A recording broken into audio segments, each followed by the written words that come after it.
মাস পর মুক্তি, ঘরের মেয়ের ঘরে ফেরা। বাংলাদেশ থেকে ভারতে ফিরলেন অন্তঃসত্ত্বা সোনালী খাতুন। মালদার মহদীপুর সীমান্ত দিয়ে ভারতে ঢোকেন সোনালী ও তার ছেলে। তবে তার স্বামী সহ আরো 4 জন এখনো বাংলাদেশে। তাঁরা কবে দেশে ফিরবেন এ নিয়ে ধোঁয়াশা।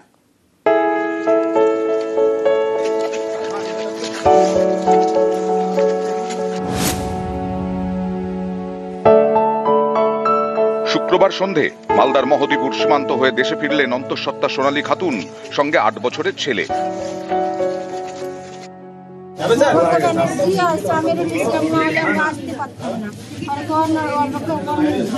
আপনার স্বামীর সঙ্গে আরো 4 জন তো আসতে পারেনি, তাহলে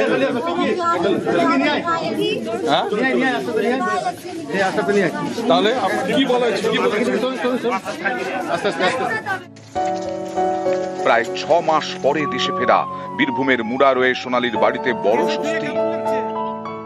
বহুত আনন্দ লাগছে, খুশি লাগছে, অনেকদিন পর এসছে, দেখতে আনন্দ লাগবে। বহুত অসুস্থ, ডাই খেলবে এখন। সোনালী এবং তার ছেলে দেশে ফিরলেন, তবে বাংলাদেশে রয়ে গেছেন আরো 4 জন। সোনালীর স্বামী দানিশ শেখ, প্রতিবেশী সুইটি বিবি এবং তার 2 ছেলে, দুজনেই শিশু। আমাদেরকে বলা হয়েছে যে তোমাদের দুজনকে ছাড়া হলো, কিন্তু তার 4 জন যে আরো ছিল তাদেরকে ছাড়া হয়নি। আমি ইন্ডিয়ান ডেপুটি হাই কমিশনারকে জিজ্ঞেস করলাম যে তাদেরকে কখন ছাড়া হবে, কালকে পরশু কখন ছাড়া হবে। সদুত্তর তিনি কোনো সদুত্তর না দিয়ে পালিয়ে গেলেন। তারা ইন্ডিয়ান যখন প্রমাণ হলো, তাহলে একই ফ্যামিলির বাকি 4 জন কেন প্রমাণিত হলো না? সে ভারতীয় বা বাঙালি বা বীরভূমবাসী কেন প্রমাণিত হলো না? মুরারোয়ের 2 নম্বর ব্লকের পাইকরের বাসিন্দা সোনালী খাতুন দিল্লির রোহিণীতে পরিযায়ী শ্রমিকের কাজ করতেন। সেখানে বাংলাদেশি সন্দেহে দিল্লি পুলিশ অন্তঃসত্ত্বা সোনালীকে আটক করে।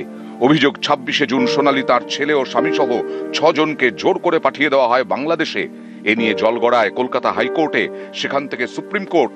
এদিকে 1 ডিসেম্বর বাংলাদেশের আদালত জামিন দেয় সোনালীদের। সেদিনই জেল থেকে মুক্তি পান সোনালীরা, কিন্তু তারপরেও দেশে ফিরতে পারেননি। শেষমেশ দেশে ফেরা। শুক্রবার সন্ধে ছেলেকে সঙ্গে নিয়ে দেশে ফিরলেন অন্তঃসত্ত্বা সোনালী খাতুন। সোনালীর স্বামী সহ বাকি 4 জন কবে দেশে ফিরবেন এ নিয়ে ধোঁয়াশা। যেখানে রাষ্ট্র তার নিজের নাগরিককে বাইরে পাঠিয়ে দিচ্ছে, পুশব্যাক করে মেরে পাঠিয়ে দিয়েছে, এবং মানে যে প্রেগনেন্টও ছিল তার প্রতি কোনো সিম্প্যাথি নেই। ওরা পুরো শক্তি দিয়ে বিজেপি শাসিত কেন্দ্র সরকার বারবার চেষ্টা করেছিল যে কিভাবে ওদেরকে না আনানো যায়। এটা আপামর বাঙালি যারা সবাই ওদের পাশে ছিল, তাদের প্রত্যেককে আমি ধন্যবাদ জানাচ্ছি। এখনো 4 জন বাকি আছে, তাদের আবার নেক্সট হিয়ারিং আছে 12 তারিখ। আশা করছি তারাও 12 তারিখের রায়ে আবার ফিরে আসবে দেশে। নিউজ 18 বাংলা।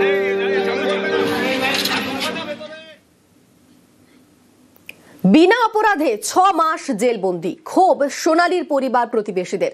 বাংলাদেশি সন্দেহে জোর করে সীমান্ত পার। 6 মাস পর বাড়ি ফিরছেন সোনালী ও তার ছেলে। এই ক্ষতির দায় কে নেবে প্রশ্ন পরিবারের। 6 মাস পর সোনালীর ফেরায় স্বস্তি পরিবারে। আপনার মেয়ে তো প্রায় 6 মাস পর বাড়ি ফিরছে। হ্যাঁ, 6 মাস পর বাড়ি ফিরছে। কতটা খুশি? বহুত খুশি। মেয়ে আসছে বাড়ি, আনন্দ হবে সবকে। কতটা চিন্তায় ছিলেন? বহুত চিন্তায় ছিলাম। একটা বাচ্চা আছে, মেয়ে আছে, ওই মেয়েটো কাঁদছে 24 ঘন্টা। আমরা খুশি, কিন্তু বাচ্চার পরে এখন ধরেন কষ্ট হয়েছে। এখন যতদিন না, যতক্ষণ আসবে না ততক্ষণ শান্তি পেয়েছি আমরা। ধরেন আজকে খুবই খুশি লাগছে, খুবই আনন্দ লাগছে। সোনালী নিজের বাড়িতে ফিরছে, নিজের গ্রামে ফিরছে, খুবই খুশি লাগছে।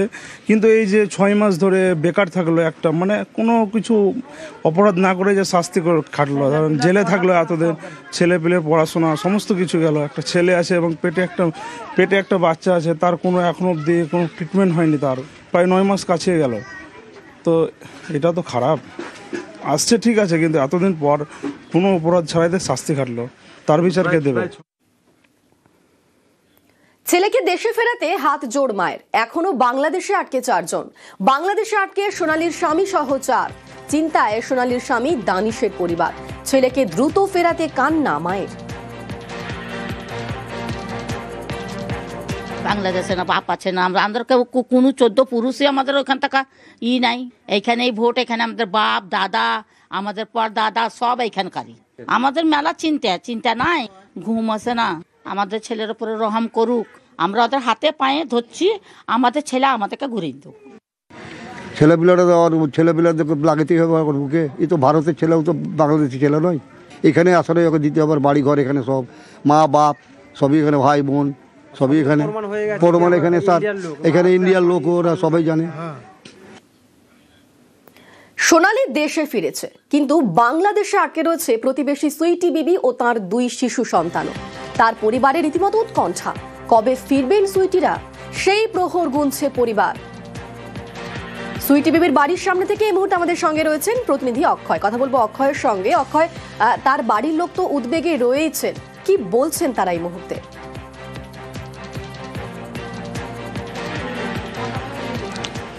দেখো, সোনালী এবং তার সন্তান বাড়ি ফিরছে এবং আজকেই বাড়ি ফিরবে। তারা ফিরলেও এখনো পর্যন্ত বাংলাদেশে আটকে আছেন সুইটি বিবি এবং তার 2 সন্তান ও সোনালীর স্বামী। আমি যেখানে দাঁড়িয়ে আছি, সুইটি বিবি এখানে এই বাড়িতেই ছোট থেকে বড় হয়েছে, তবুও তাকে বাংলাদেশি সন্দেহে দিল্লি পুলিশ পুশব্যাক করেছে এবং এই নিয়েই ক্ষোভ এই সুইটি বিবির পরিবারের। এই মুহূর্তে আমরা একটু কথা বলবো সুইটি বিবির মা। তার মা দিল্লিতে পেটের দায়ে কাজ করতে গেছিলেন, তার মাও কাজ করেন এবং সুইটি বিবিও দিল্লিতে কাজ করতেন। দিল্লি পুলিশ তার মাকেও আটক করেছিল সেই সময়। ঠিক কি ঘটনা ঘটেছিল একটু জেনে নেওয়ার চেষ্টা করব। আপনাকেও তো দিল্লি পুলিশ আটক করেছিল সে সময়, ঠিক কি ঘটনা ঘটেছিল একটু বলবেন? আমাকে যখন নিয়ে গেল, আমার সব আধার কার্ড সব ভোটার কার্ড সব দেখে আমাকে ছেড়ে দিলে, আমি আপনার চলে এলাম ঘর। তারপরে আমার ছেলেকে নিয়ে চলে গেল 6টার সময়, ছেলেকে আর আমার মেয়েকে নিয়ে চলে গেল। আমি যে এবার ছেড়ে দিব বোধহয়, আমাকে ছাড়লে তো আমার মেয়েকে ছাড়বে। আমার মেয়েকে 1টার সময় ছেড়েছিল, আমার নাতিটাকে ছাড়েনি। সকালে 7টার সময় গেল, আমার মেয়েকেও বসেন দিয়েছিল। বসেন দিয়ে আমরা গেলাম 12টা 1টা ধারে। আমার ছেলেকে ঢুকতে দিল না, আমার জেলে আমাকে ঢুকতে দিল না। আমার ছেলে তার একদিন পর আমার ছেলেকে বাংলাদেশ পাঠিয়ে দিল। এই যে ধরুন আজকে সোনালী ফিরছে, আপনার মেয়ে এখনো দেশে ফিরতে পারছে না, কি বলবেন, কি দাবি রাখবেন? আমি দাবি রাখছি আমার ছেলেকে যেন ফিরিয়ে দেয়। আমার এই বস্তিতে যেমন ফিরিয়ে দেয়, আমার বস্তিতে আমার ছেলেকে যেন ফিরিয়ে দেয়। সোনালী যেমন আসে, তা আমার গ্রামে আমার ছেলেকে যেন ফিরিয়ে দেয়। আমি এটাও অনুরোধ করছি আপনাদেরকে, বাস আর কিছু নয়। আমার ছেলে যেন ফিরিয়ে আসে। ওর ছেলেটা খুবই কাঁদছে, কান্না করছে মার জন্যে। আমার ছেলে কিছু খায় না মার জন্যে, আমাদেরও বুক ফাটছে। মা আমার ছেলেকে যেন ফিরিয়ে দেয়, আর কিছু চাই না আপনাদের। আপনারা তো এখানে ভোট দেন, সেক্ষেত্রে আপনাদেরকে বাংলাদেশি বলে এইভাবে পাঠিয়ে দেওয়া হলো, কি বলবেন? আমাদের এই বস্তিতে আমার এই দেশে আমি ভোট দিই, আমি সব আমার কাগজ মাগজ সবই আছে, আমি ভোট দিই, আমি সব আমি এখানে করি। আমার ছেলেকে কি গনে নিয়ে গেল বাংলাদেশে, কেন আমার ছেলেকে ঠেললে? সব কিছু আছে আমার ছেলের, আমার আছে, আমার বস্তি সব আমার এখানে সব জিনিস আছে। ভোট দিই আমি, কেন আমার ছেলেকে বাংলাদেশ পাঠায়? আপনারা দিল্লিতে কত বছর আগে গেছিলেন এবং ওখানে কি কাজ করতেন? আমরা পেটের দ্বারে গেছিলাম, আমরা ওইখানে কাজ করতাম। ধরেন আমাদের কত বয়স, 25 বছর হলে যাওয়া। আমরা 25 বছর ওইখানে থাকতাম, আসতাম, যেতাম, ভোট দিতাম, সব কিছু করতাম। তা আমার ছেলেকে কেন ধরে নিয়ে গেল বলে? কি কাজ করতেন ওখানে? ওখানে আমরা বর্তন ধুতাম, কাবাড়ি কুড়েতাম। বেশ, তাদের পরিবারের বক্তব্য আমরা শুনলাম। তারা চাইছেন তাদের বাড়ির সদস্যরা তারা খুব দ্রুত বাড়ি ফিরে আসেন, এই দাবি করছেন তারা। এবং এখন দেখার যে শেষ পর্যন্ত কবে দেশে ফেরেন তারা।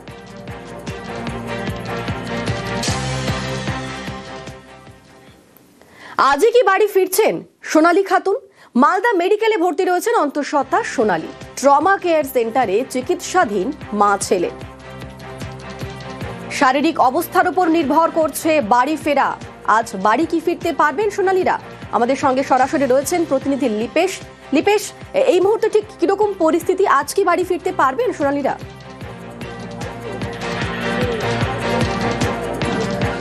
দেখো, এখনো যা পরিস্থিতি তাতে সোনালী এখনো পর্যন্ত কেবিনে আছে এবং আমরা দেখেছি যে শল্য চিকিৎসা বিভাগ মালদা মেডিকেল কলেজের ট্রমা কেয়ার সেন্টার, সেখানে তাকে রাখা হয়েছে, কড়া নিরাপত্তায় রাখা হয়েছে এবং প্রচুর মহিলা পুলিশ আমরা দেখতে পেলাম যে কেবিনের বাইরে রাখা হয়েছে এবং তার কাছে সরাসরি কাউকে যেতে দেওয়া হচ্ছে না।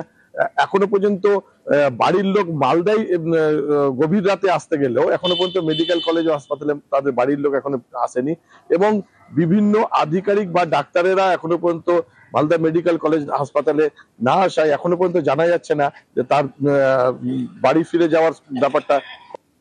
এবং যতটা আমরা জানি যে গতকাল রাতে যে জানানো হয়েছে যে আজ 10টা থেকে 11টার মধ্যে সোনালীকে তার বাড়ির উদ্দেশ্যে রওনা করানো হবে। এবং চিকিৎসকরা কি বলছেন, সোনালী এবং তার গর্ভস্থ সন্তান তারা কেমন রয়েছেন?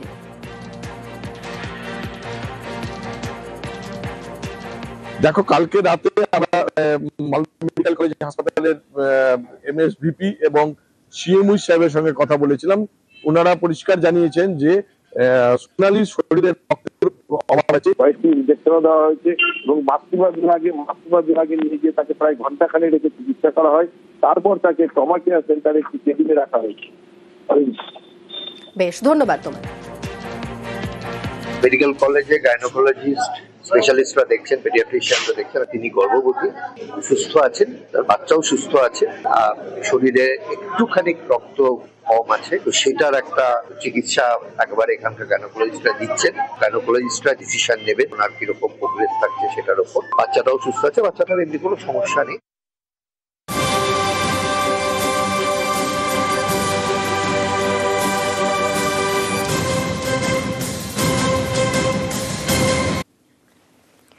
রাজ্যের আমাদের পাড়া আমাদের সমাধান প্রকল্পে ঘুচলো আধার। জলপাইগুড়ির বেলাকোবার বড়বাড়ির রাস্তায় বসানো হলো 8টি সোলার লাইট পোস্ট।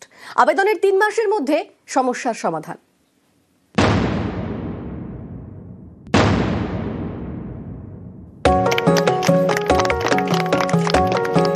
জলপাইগুড়ি সদর ব্লকের বেলাকোবা এলাকা। এখানেই বড়বাড়ির রাস্তা এতদিন ডুবেছিল অন্ধকারে। গ্রামের চৌমাথা থেকে গলিপথ কোনো জায়গাতেই আলো না থাকায় সমস্যায় ছিলেন বাসিন্দারা। তাদের দাবি, রাস্তায় আলো না থাকায় হামেশাই দুর্ঘটনা ঘটত। অন্ধকারের সুযোগে দুষ্কৃতী দৌরাত্ম্য বাড়ছিল। মাস 3 আগে আমাদের পাড়া আমাদের সমাধান শিবিরে রাস্তায় আলোর দাবি জানান বড়বাড়ির বাসিন্দারা। এরপরই পদক্ষেপ। বড়বাড়ির রাস্তায় বসানো হলো 8টি সোলার লাইট পোস্ট। খুব ভালো হয়েছে, মানে রাস্তাটা খুব ভালো হলো। এখানে অনেক লোকজন দাঁড়ায় থাকে এবং চারদিকে রাস্তা, এই রাস্তাটা এখানে খুব যানজট হয়। এখানে গাড়ি ঘোড়া কোনো অ্যাক্সিডেন্ট হবে না আলোটা থাকলে। আমাদের পাড়া আমাদের সমাধানের প্রথমবার আমরা জলপাইগুড়ি সদর ব্লকে সোলার লাইট দিয়ে আলোকিত করলাম একটা এলাকা। টোটাল 8টা সোলার লাইট লাগালাম। তো এটা আমাদের কাছে একটা বিরাট বড় সাফল্য যে আমাদের পাড়া আমাদের সমাধান প্রকল্পের মাধ্যমে এইভাবে মানুষের দ্রুত এত পরিষেবা আমরা দিতে পারছি। রাত নামলে আর ভয় নেই। দুর্ঘটনা বা দুষ্কৃতী দৌরাত্ম্যের আতঙ্ক কেটেছে। বেলাকোবার বড়বাড়ির রাস্তাগুলো ভাসছে খুশির আলোয়। আবহাওয়ার খবরের দিকে নজর রাখি। আজ মরশুমের শীতলতম দিন। উত্তর পশ্চিমের শীতল হাওয়ার দাপট, যেখানে তাপমাত্রা বেশ কিছুটা নেমে গিয়েছে। কলকাতার তাপমাত্রা সর্বনিম্ন তাপমাত্রা 14.5 আর পশ্চিমের জেলার পারদ 10 থেকে 11 ডিগ্রির ঘরে। আমাদের সঙ্গে রয়েছেন প্রতিনিধি বিশ্বজিৎ। কথা বল বিশ্বজিতের সঙ্গে। বিশ্বজিৎ, এই মুহূর্তে হাওয়া অফিস কি বলছে? এরকম ঠান্ডার আমেজ কিংবা জাঁকিয়ে শীত কবে থেকে, কি আপডেট রয়েছে?